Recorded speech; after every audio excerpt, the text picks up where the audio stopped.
Hello friend, आज की video में हम लोग डीएसपी की पाठशाला का सेट नंबर 9 को डिस्कस करेंगे। इससे पहले हम लोग 8 सेट को कंप्लीट कर चुके हैं, तो उसे आप एक बार जाकर प्लेलिस्ट से जरूर देख लें। तो शुरू करते हैं अपने वीडियो को। आज का जो हमारा पहला क्वेश्चन है, पीएम केयर्स फंड के न्यासी मंडल में झारखंड के कुल कितने सदस्य थे?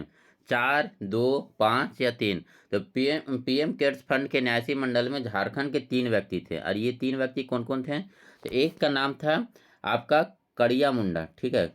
पहला नाम क्या है? तो कड़िया मुंडा। दूसरा नाम है रतन टाटा। दूसरा नाम क्या है? रतन टाटा। और एक सदस्य थे केटी थॉमस। तो ये तीनों का नाम आप नोट डाउन कर लीजिएगा, ठीक है। ये तीनों सदस्य जो पीएम केयर्स के फंड के न्यासी मंडल के सदस्य थे। हमारा जो नेक्स्ट क्वेश्चन है, बिरसा मुंडा की जयंती पर उलू हाथू खूंटी पहुंचने वाली भारत की प्रथम राष्ट्रपति कौन है? प्रतिभा पाटिल, द्रौपदी मुर्मू, प्रणब मुखर्जी या अन्नपूर्णा देवी? तो बिरसा मुंडा के जयंती पर उलू हाथू खूंटी पहुंचने वाली भारत की जो प्रथम राष्ट्रपति हैं वो हैं द्रौपदी मुर्मू, यानी जो इसका करेक्ट आंसर हो जाएगा ऑप्शन बी हो जाएगा। आपको जैसा कि पता होगा कि ये जो बिरसा मुंडा का जन्म कहाँ पर होता है, तो उलू हाथू गाँव खूंटी में ही होता है, इसलिए वहाँ पर जो है भारत की राष्ट्रपति द्रौपदी मुर्मू इस बार पहुंची थी। ठीक है, बढ़ते हैं अपने अगले क्वेश्चन की तरफ। स्वच्छता सर्वेक्षण 2022 में झारखंड का कौन सा स्थान प्राप्त हुआ था? प्रथम, द्वितीय, तृतीय या चतुर्थ? तो स्वच्छता सर्वेक्षण 2022 में झारखंड को द्वितीय रैंक प्राप्त हुआ था, यानी जो इसका करेक्ट आंसर हो जाएगा ऑप्शन बी हो जाएगा। राजमहल की पहाड़ी किस जिले में स्थित है? पूर्वी सिंहभूम, गिरिडीह, गुमला या साहेबगंज? तो राजमहल की पहाड़ी जो है ये साहेबगंज में स्थित है, यानी जो इसका करेक्ट आंसर हो जाएगा ऑप्शन डी हो जाएगा, ठीक है। अब ये राजमहल की पहाड़ी का जो टोटल जो ये विस्तार है ये कितना किलोमीटर का है? तो इसका जो टोटल विस्तार है ये 2000 किलोमीटर का है, ठीक है। अगर पूछेगा ये किस किस जिले से होकर, मतलब राजमहल पहाड़ी का जो है वो कौन कौन से जिले में स्थित है, तो ये देखिए देवघर में, उसके बाद दुमका, उसके बाद ये गोड्डा में है भी है इसका, और पाकुड़, और उसके बाद साहेबगंज। तो ये इन 5 जिलों में राजमहल जो पहाड़ी है उसका विस्तार है, ठीक है। लास्ट में कौन है? साहेबगंज। तो इसे आप नोट डाउन कर लीजिएगा। इससे रिलेटेड एक पॉइंट और याद कर लीजिए कि यहाँ पर जो स्थानीय भाषा में इसके जो नुकीली चोटी है, इसे हम कहते हैं, क्या कहते हैं? तो इसे नुकीली चोटी को हम कहते हैं टोंगड़ी, ठीक है। स्थानीय भाषा में अगर पूछेगा जो राजमहल पहाड़ी के जो नुकीली चोटी उसे क्या कहा जाता है? तो टोंगड़ी कहा जाता है। अब वहीं अगर इसके गुंबदगार चोटी को क्या बोला जाएगा? तो गुंबदगार चोटी को जो बोला जाता है ये डोंगरी बोला जाता है। तो इसे भी आप नोट डाउन कर लीजिए। बढ़ते हैं अपने अगले क्वेश्चन की तरफ। झारखंड का कौन सा जिला छत्तीसगढ़ को स्पर्श करता है? पलामू, पूर्वी सिंहभूम, लातेहार या पश्चिमी सिंहभूम? तो इनमें से छत्तीसगढ़ को स्पर्श करने वाला जो जिला है वो है लातेहार, यानी जो इसका करेक्ट आंसर हो जाएगा ऑप्शन सी हो जाएगा। अब देखिए छत्तीसगढ़ को कौन कौन सा जो जिला है वो टच करता है। तो सबसे पहले सिमडेगा, ठीक है। सिमडेगा के बाद आप आ जाइए गुमला में, सिमडेगा, उसके बाद गुमला। ये 4 जिला जो है ये छत्तीसगढ़ को टच करता है, जिसमें सिमडेगा हो गया, गुमला हो गया, उसके बाद लातेहार, और उसके बाद आपका गढ़वा। तो ये 4 जिला जो है छत्तीसगढ़ की बाउंड्री को टच करता है। कौन कौन? सिमडेगा, गुमला, लातेहार और गढ़वा। हमारा बढ़ते अब हम ले नेक्स्ट क्वेश्चन की तरफ। झारखंड की कौन सी एकमात्र ऐसी नदी है जो बरसाती नहीं है? सोन नदी, दामोदर नदी, दक्षिण कोयल नदी या बराका नदी? तो झारखंड की एकमात्र नदी जो बरसाती नहीं है वो है सोन नदी, यानी जो इसका करेक्ट आंसर होगा ऑप्शन ए हो जाएगा। जैसे कि आप सभी को पता है झारखंड की जो अधिकतर नदियां हैं वो बरसाती नदी है, क्योंकि केवल बरसात के समय में उनके जो है धारा नजर आती है, बाकी जो गर्मी के समय है उनकी धारा जो है सूख जाती है। अब सोन नदी के बारे में कुछ पॉइंट नोट डाउन कर लीजिए। देखिए सोन नदी कहाँ से निकलती है, मतलब ये इसका उद्गम स्थल कहाँ है? तो ये अमरकंटक पहाड़ी से निकलती है, ठीक है। अमरकंटक पहाड़ी मध्य प्रदेश से निकलती है, ठीक है। ये उसका उद्गम स्थान कहाँ पर हो गया? तो ये अमरकंटक पहाड़ी मध्य प्रदेश से निकलती है। उसके बाद ये जाकर मिलती कहाँ? तो गंगा नदी पर मिलती है ये जाकर। इसका अगर मुहाना पूछेगा सोन नदी का, तो मुहाना कहाँ है? तो गंगा नदी में इसका मुहाना है। उसके बाद ये झारखंड में कौन कौन जिले से बहती है, ठीक है। झारखंड में इसका कौन कौन जिले से प्रवाह होता है तो उसे भी आप याद रखिए। तो ये झारखंड में जो है पलामू और गढ़वा से होकर बहती है, ठीक है। झारखंड के 2 जिला है जहाँ पर ये बहती है। तो कौन कौन जिला है? तो पलामू और गढ़वा। उसके बाद बात करेगा कि इसका जो सोन नदी का टोटल जो लंबाई कितना है, तो इसका टोटल जो लंबाई है 784 किलोमीटर का है। ठीक है, टोटल लंबाई कितना है? 784 किलोमीटर का। अगर बोलेगा झारखंड में ये कितनी किलोमीटर बहती है, तो झारखंड में ये 45 किलोमीटर में बहती है। ठीक है, इतना पॉइंट नोट डाउन कर लीजिए। उसके बाद एक पॉइंट और याद करिए कि इसका जो सहायक नदी कौन सा है, तो इसकी जो सहायक नदी है ये उत्तरी कोयल नदी है। ठीक है, इसकी सहायक नदी कौन है, तो इसकी सहायक नदी का जो नाम है उत्तरी कोयल नदी है। तो इन पॉइंट को आप अच्छे से नोट डाउन कर लीजिए। बढ़ते अपने नेक्स्ट क्वेश्चन की तरफ। झारखंड में सर्वाधिक वर्षा किस मानसून के कारण होता है? बंगाल की खाड़ी, अरब सागर, नॉर्वेस्टर या इनमें से कोई नहीं। तो झारखंड में जो सर्वाधिक वर्षा होता है वो बंगाल की खाड़ी से होता है, यानी जिसका करेक्ट आंसर हो जाएगा ऑप्शन ए हो जाएगा। जैसे कि आप लोग जानते हैं कि जो पूरे भारत में है, मानसून दो जगह से आता है, एक अरब सागर से आता है, एक बंगाल की खाड़ी से आती है। लेकिन झारखंड में जो मानसून होता है ये दोनों शाखाओं से होती है, बंगाल की खाड़ी की शाखा से भी, अरब सागर से। लेकिन अगर पूछेगा कि सबसे ज़्यादा कौन सी शाखा से होती है, तो बंगाल की खाड़ी से सबसे ज़्यादा झारखंड में वर्षा होती है। चलिए आप अपने नेक्स्ट क्वेश्चन की तरफ पढ़ते हैं। झारखंड में इनमें से किस खनिज का उत्पादन नहीं होता है? कोल का, थोरियम का, यूरेनियम का या पेट्रोलियम का। तो झारखंड में इनमें से जिस खनिज का उत्पादन नहीं करता है ये हो जाएगा पेट्रोलियम, यानी जो इसका करेक्ट आंसर हो जाएगा ऑप्शन डी हो जाएगा। आप लोगों को पता होना चाहिए, जैसे पेट्रोलियम वो अधिकतर जो समुद्र के तट पर बसे राज्य है वहाँ पर होता है, क्योंकि झारखंड जो है एक लैंडलॉक जो राज्य है, तो इसलिए यहाँ पर जो है पेट्रोलियम का उत्पादन नहीं होता है। हमारा जो नेक्स्ट क्वेश्चन है, झारखंड सरकार की आधिकारिक वेबसाइट के मुताबिक सिंहभूम के किस क्षेत्र में हेमेटाइट की अधिकतम भंडारण है? तो सिंदरी, बेतला, चिरिया या मूरी। तो ये हेमेटाइट का जो अधिकतम भंडारण है ये कहाँ पर है? तो चिरिया में। चिरिया कहाँ पर है? तो ये आपका पूर्वी सिंहभूम में पड़ता है। ठीक है, चिरिया कहाँ पर? तो ये पूर्वी सिंहभूम का क्षेत्र है। ठीक है, बढ़ते हैं अपने नेक्स्ट क्वेश्चन की तरफ। हमारा जो नेक्स्ट क्वेश्चन है, सिंहभूम ट्रस्ट जोन नामक विख्यात 167 किलोमीटर के आकार के महत्वपूर्ण खनिज का भंडारण गृह है, निम्न में से किसका परागण करता है? ये जो सिंहभूम ट्रस्ट जोन है ये इसके अंदर का कौन कौन सा जो जिला वो आएगा, तो वही पूछ रहा है। तो पूर्वी सिंहभूम, सरायकेला खरसावां, पश्चिमी सिंहभूम या उपयुक्त में से सभी। तो सिंहभूम ट्रस्ट जोन के अंदर ये तीनों आ जाते हैं। तो कौन कौन आ जाएगा? तो पूर्वी सिंहभूम, सरायकेला खरसावां और पश्चिमी सिंहभूम, यानी जो इसका करेक्ट आंसर हो जाएगा ऑप्शन डी हो जाएगा। उसके बाद रोड्डा आमर्स केस में दुमका के किस व्यक्ति को अभियुक्त बनाया गया था? प्रभुदयाल मारवाड़ी, वैद्यनाथ विश्वास, ए और बी दोनों या इनमें से कोई नहीं। तो रोड्डा आमर्स केस में दुमका के प्रभुदयाल मारवाड़ी और वैद्यनाथ विश्वास दोनों को अभियुक्त बनाया गया था, यानी जिसका करेक्ट आंसर हो जाएगा ऑप्शन सी हो जाएगा। ठीक है, बढ़ते हैं अपने अगले क्वेश्चन की तरफ। निम्न में से किसने स्वयं को राजा घोषित किया और ब्रिटिश सरकार जमींदार को कर नहीं देने का आह्वान किया, साथ ही लोगों लोगों पर लगान तय किया, उन्हें रसीद दिए तथा लगान की वसूली करना शुरू कर दिया? तो ये कौन से व्यक्ति थे? तो सिद्धू कानू, तेलंगाना खड़िया, बुद्धू भगत या भागीरथ मांझी। तो ये जो व्यक्ति थे ये भागीरथ मांझी थे। ये क्या है कि 1874 में जब खरवार आंदोलन का शुरुआत होता है, तो उसी समय जो भागीरथ मांझी है वहाँ पर स्वयं को अपना राजा घोषित कर लेते हैं, और लोगों को ये आह्वान करते हैं कि ब्रिटिश और जमींदार को कर नहीं दें, और वो उन लोगों से कुछ लगान को वसूल किया और उनके लिए रसीद भी काटे। ठीक है, तो खरवार आंदोलन कब होता है? ये 1874 में होता है। इसे भी आप नोट डाउन कर लीजिएगा। बढ़ते हैं अपने अगले क्वेश्चन की तरफ। हमारा जो नेक्स्ट क्वेश्चन है, 1908 के छोटा नागपुर काश्तकारी अधिनियम के संबंध में निम्न से कौन सा कथन सत्य है? इसके द्वारा खुदकटी अधिकारों को पुनः स्थापित किया गया। ठीक है, ये सही है। बैठ बेगारी पर प्रतिबंध लगाया गया, ये भी सही है। लगानों की दर में कमी की गई, ये भी सही है। तो यानी जिसका करेक्ट आंसर हो जाएगा ऑप्शन डी हो जाएगा। हमारा जो नेक्स्ट क्वेश्चन है, नौलखा मंदिर कहाँ पर स्थित है? देवघर, दुमका, धनबाद या रांची। तो नौलखा मंदिर जो है ये देवघर में स्थित है, यानी जो इसका करेक्ट आंसर हो जाएगा ऑप्शन ए हो जाएगा। अब इससे रिलेटेड कुछ पॉइंट को नोट डाउन कर लीजिए, जैसे कि नौलखा मंदिर को किसके द्वारा बनवाया गया था? तो इसे चारूशिला देवी के द्वारा बनाया गया था। और इसको जो बनाने का समय है ये 1936 से बनना प्रारंभ होता है और 1948 में ये कंप्लीट होता है। ठीक है, 1936 से बनना प्रारंभ होता है और 1948 में कंप्लीट होता है। इसको बनाने में टोटल 9 लाख रुपए का खर्च हुआ था, इसलिए इसका नाम नौलखा मंदिर पड़ गया। इसे एक और नाम से भी जानते हैं, युगल मंदिर। ठीक है, तो नौलखा मंदिर या युगल मंदिर दोनों एक ही है, तो इसे भी आप नोट डाउन कर लीजिए। नौलखा मंदिर का अन्य नाम क्या है, तो युगल मंदिर देवघर में है।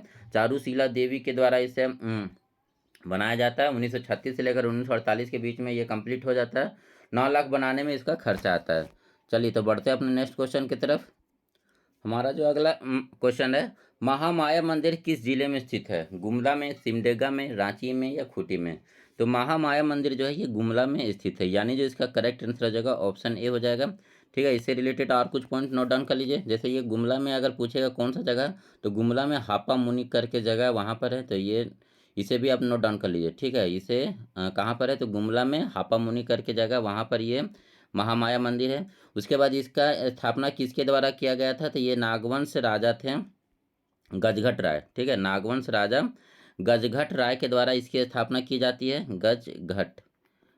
गजघट राय के द्वारा इसकी स्थापना की जाती है 908 ईस्वी में। ठीक है, तो इस पॉइंट को भी नोट डाउन कर लीजिए कि महामाया मंदिर का जो स्थापना किसके द्वारा किया जाता है, तो नागवंश राजा गजघट राय के द्वारा किया जाता है।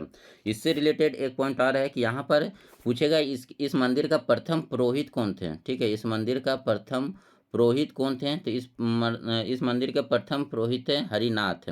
ठीक है, इसे नोट डाउन कर लीजिए, इस मंदिर का जो प्रथम पुरोहित कौन है, तो हरिनाथ। उसके बाद इससे रिलेटेड एक और क्वेश्चन बन सकता है, जैसे कि अगर पूछेगा कि इस मंदिर में विष्णु की प्रतिमा किसके द्वारा स्थापित की गई थी। ठीक है, महामाया मंदिर में विष्णु जी की प्रतिमा किसके द्वारा स्थापित की गई थी, तो ये सियानाथ देव के द्वारा। तो ये इतना पॉइंट आप इससे रिलेटेड को नोट डाउन कर लीजिए और अच्छे से पढ़ लीजिए इसे, सियानाथ देव। ठीक है, तो बढ़ते हैं अपने अगले क्वेश्चन की तरफ। झारखंड का कौन सा क्षेत्र देवघर क्रांति दल की कार्यवाहियों का केंद्र था? कोल्हान क्षेत्र, सिंहभूम क्षेत्र, संथाल परगना का क्षेत्र या इनमें से कोई नहीं? तो देवघर क्रांति दल का जो कार्यवाही केंद्र था वो संथाल परगना का क्षेत्र था, यानी जो इसका करेक्ट आंसर हो जाएगा ऑप्शन सी हो जाएगा। भारत छोड़ो आंदोलन के दौरान देवघर अनुमंडल के किस स्थान पर समानांतर शासन या समानांतर सरकार की स्थापना की गई थी? तो रामगढ़ में, पलामू में, डाल्टनगंज में या सरवन में? तो भारत छोड़ो आंदोलन के दौरान जो देवघर के सरवन में, ठीक है, देवघर के सरवन में समानांतर सरकार की स्थापना की गई थी, यानी जो इसका करेक्ट आंसर हो जाएगा ऑप्शन डी हो जाएगा। ठीक है, बढ़ते हैं अपने नेक्स्ट क्वेश्चन की तरफ। 1857 के विद्रोह के दौरान झारखंड में भाग लेने वाले अंग्रेज अधिकारी को विक्टोरिया क्रॉस से सम्मानित किया गया था। ठीक है, 1857 के विद्रोह के दौरान झारखंड में भाग लेने वाले किस अंग्रेज अधिकारी को विक्टोरिया क्रॉस से सम्मानित किया गया था? तो लेफ्टिनेंट डॉन्ट, सार्जेंट डाइनेन, उपरोक्त में से दोनों या इनमें से कोई नहीं? तो 1857 के विद्रोह के दौरान जो जिस अंग्रेज अधिकारी को विक्टोरिया क्रॉस से सम्मानित किया गया था वो थे लेफ्टिनेंट डॉन्ट और सार्जेंट डाइनेन, यानी दोनों हो जाएगा। सो इसका करेक्ट आंसर हो जाएगा ऑप्शन सी। झारखंड में खादी आंदोलन के अग्रदूत किसे माना जाता है? अच्छा क्वेश्चन है ये। नीलकांत चटर्जी, सरस्वती देवी, सरला देवी या राम नारायण सिंह? तो झारखंड में जो है खादी आंदोलन के अग्रदूत के रूप में सरला देवी को जाना जाता है, यानी जिसका करेक्ट आंसर हो जाएगा ऑप्शन सी हो जाएगा। ठीक है, आप नेक्स्ट क्वेश्चन की तरफ बढ़ते हैं। हमारा जो नेक्स्ट क्वेश्चन है, निम्नलिखित में से कौन सा कथन असत्य है?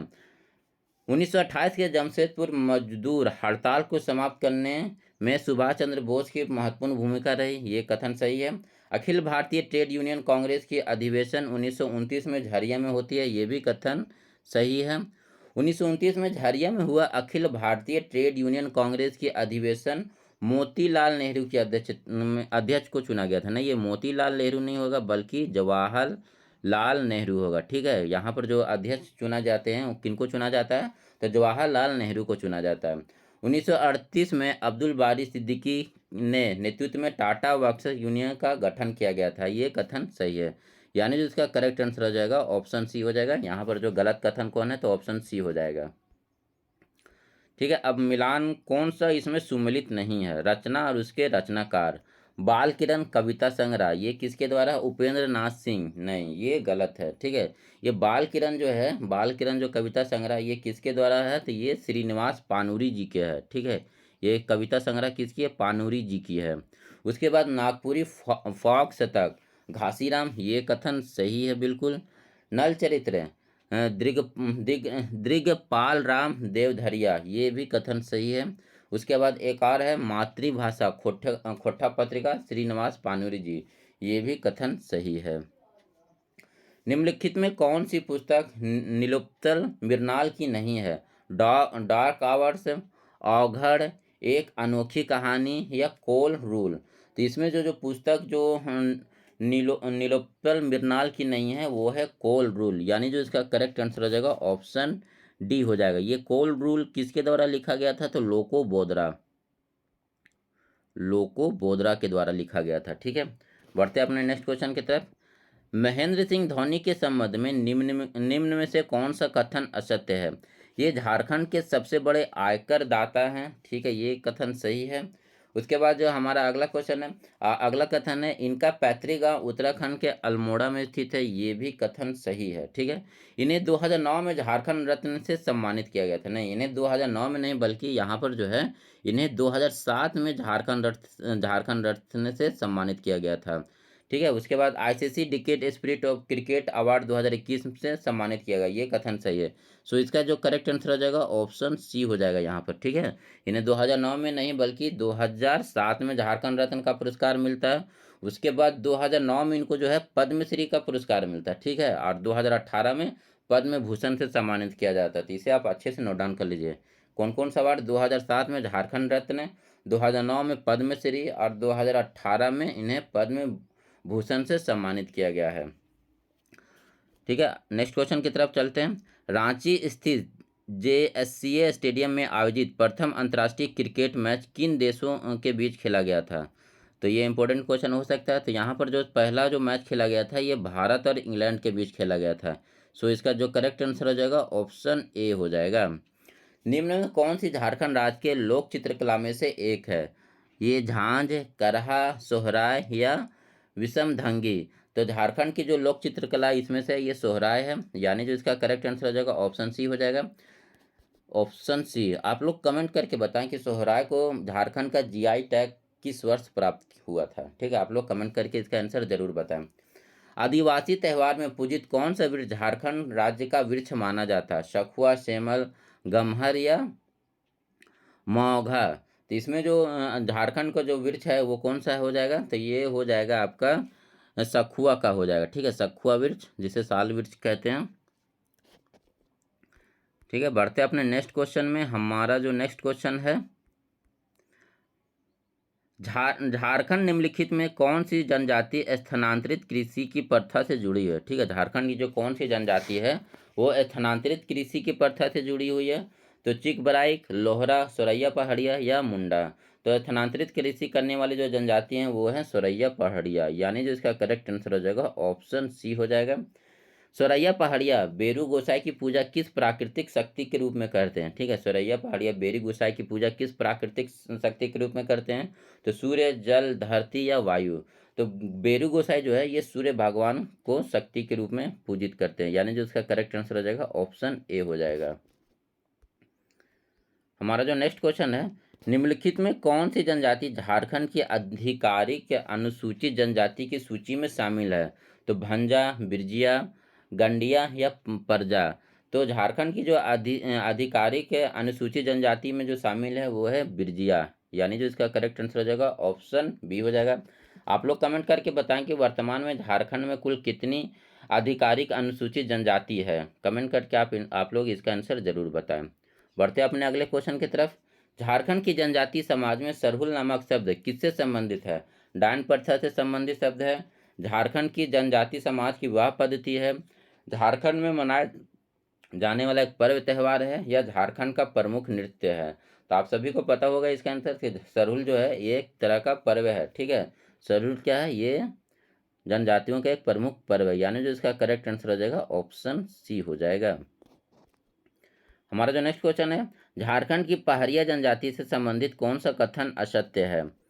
बांस की टोकरी निर्मित करना व ढोल बजाना इनकी परंपरागत कार्य है, ग्राम पंचायत के मुखिया को महतो या प्रधान कहते हैं, पितृसत्तात्मक समाज में विश्वास रखते हैं, या डी, ए और बी दोनों?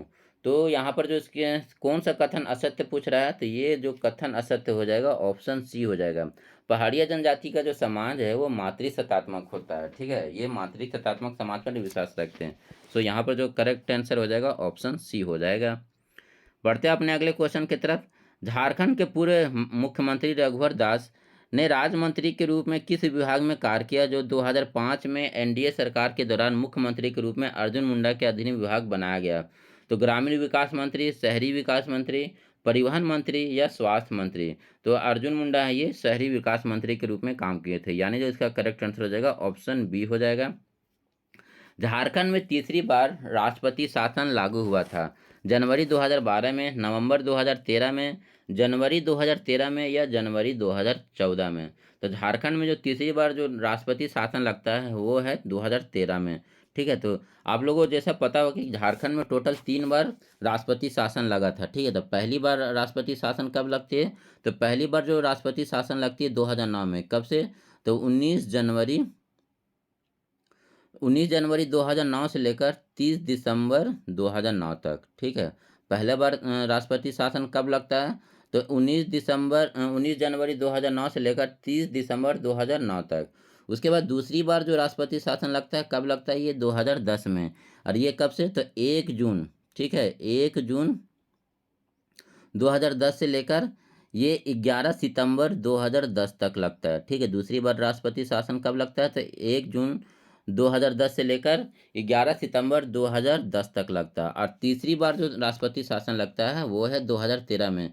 तो ये कब से? तो 18 जनवरी 2013 से लेकर 12 जुलाई 2013 तक। 12 जुलाई 2013 तक। तो इसे आप नोट डाउन कर लीजिए, काफ़ी बार ये क्वेश्चन पूछ लेता है। बढ़ते हैं अपने अगले क्वेश्चन की तरफ। मेसुब परियोजना के अंतर्गत एक प्रखंड में कितनी जनजातीय आबादी होना चाहिए? 20%, 30%, 25% या 50%? तो मेसुब परियोजना के अंतर्गत एक प्रखंड में 50% जनजातीय आबादी होनी चाहिए, यानी जो इसका करेक्ट आंसर हो जाएगा ऑप्शन डी हो जाएगा। ठीक है, बढ़ते हैं अपने नेक्स्ट क्वेश्चन में। हमारा जो नेक्स्ट क्वेश्चन है, आजीविका संवर्धन हुनर अभियान आशा योजना के बारे में कौन सा कथन सत्य है? झारखंड आजीविका संवर्धन हुनर अभियान झारखंड की महिला एवं पुरुष के सशक्तिकरण के लिए प्रारंभ किया गया था? नहीं, ये केवल महिलाओं के लिए था, ना कि पुरुषों के लिए। तो यहाँ पर जो पहला कथन है ये गलत हो जाएगा। उसके बाद इस अभियान के माध्यम से महिलाओं को कृषि आधारित आजीविका, पशुपालन, वनोपज संग्रह, उद्यमिता के स्थानीय संसाधनों से जुड़े स्वावलंबन के अवसर प्रदान किए जाएंगे। ये कथन सही है। यह योजना हड़िया दारू बेचने वाली महिलाओं के लिए चलाया गया था। तो ये भी कथन सही है। उसके बाद बजट में 600 करोड़ राजस्व का प्रावधान किया गया था। ये भी कथन सही है। मतलब एक को छोड़कर बाकी सब कथन सही है। तो यहाँ पर जो करेक्ट आंसर बनेगा ऑप्शन बी बन जाएगा। अंबेडकर तकनीकी छात्रवृत्ति योजना किस पाठ्यक्रम के लिए दिया जाता है? मेडिकल के लिए, इंजीनियरिंग के लिए, मेडिकल और इंजीनियरिंग दोनों के लिए, या अध्यापक प्रशिक्षण के लिए? तो अंबेडकर तकनीकी छात्रवृत्ति योजना जो है ये मेडिकल और इंजीनियरिंग के लिए दिया जाता है, यानी जो इसका करेक्ट आंसर हो जाएगा ऑप्शन सी हो जाएगा। ठीक है, बढ़ते हैं अपने नेक्स्ट क्वेश्चन में। झारखंड सरकार द्वारा विधवाओं के लिए भीमराव अंबेडकर आवास योजना की शुरुआत कब की गई थी? तो ये 14 अप्रैल 2016, 15 अगस्त 2016, 15 नवंबर 2016 या 2 अक्टूबर 2016? तो अंबेडकर जो है, अंबेडकर आवास योजना है, भीमराव अंबेडकर आवास योजना, इसकी जो शुरुआत होती है वो है 14 अप्रैल 2016 को, यानी जो इसका करेक्ट आंसर हो जाएगा ऑप्शन ए हो जाएगा। ठीक है, भीमराव अंबेडकर आवास योजना विधवाओं के लिए कब स्टार्ट होता है? तो 14 अप्रैल 2016 को।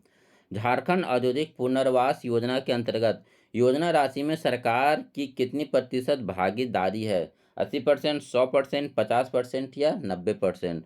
तो झारखंड औद्योगिक पुनर्वास योजना में जो सरकार का भागीदारी है वो टोटल है, मतलब 100% भागीदारी सरकार, राज्य सरकार की ही है। उसके बाद अगला क्वेश्चन है, झूमर गीत कब गाया जाता है? तो ये तो आप सभी को पता होना चाहिए। झूमर गीत आसान क्वेश्चन है। तो पूजा के अवसर पर, पर्व त्यौहार के अवसर पर, जन्म के अवसर पर या विवाह के अवसर पर? तो झूमर गीत जो है ये पर्व त्यौहार के अवसर पर गाया जाता है, यानी जिसका करेक्ट आंसर हो जाएगा ऑप्शन बी हो जाएगा।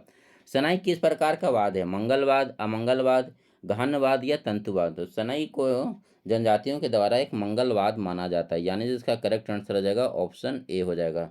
सो इस वीडियो में इतना ही। Thank you for watching this video.